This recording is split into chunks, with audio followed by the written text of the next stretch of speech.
Hi friends. ఇక్కడ మనం వీలుకప్‌ని అనేది ఎలా యూజ్ చేస్తామనేది ఈ వీడియోలో మనం చూసే ప్రయత్నం అయితే చేద్దాము.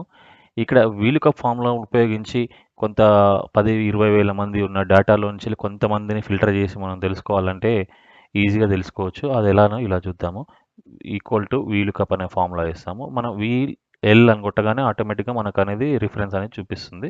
దీంట్లో మనం జస్ట్ ఇట్లా ఇది సెలెక్ట్ చేసుకొని వీలుకప్ అనేది మనం దేని నుంచి సెర్చ్ చేయాలనుకుంటామో నేమ్ కదా!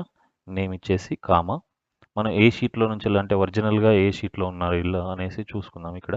ఇక్కడ నుండి మనం సెలెక్ట్ చేసుకోవాలి. ఏ అండ్ బి రోస్ అనేది సెలెక్ట్ చేసుకున్న తర్వాత మనకు కావాల్సింది ఏంటి రీజన్ కదా! ఏ రీజన్‌లో ఉన్నాడని. ఆ రీజన్ అనేది మనకి ఎన్నో రోలో ఉంది సెకండ్ రో. దెన్ మనం కామా 2 ఇస్తాము. ఎగ్జాక్ట్ మ్యాచ్ కావాలంటే 0 అనేది. 0 ఇచ్చగానే మనకు ఆటోమేటిక్‌గా ఇక్కడ యూఎస్ఏ అని వచ్చింది చూడండి. రమేష్ అనే అతను యూఎస్‌లో ఉన్నాడు. అలాగే మిగతా వాళ్ళు ఎక్కడ ఉన్నారంటే మనం ఈ ఫార్ములాని కిందకి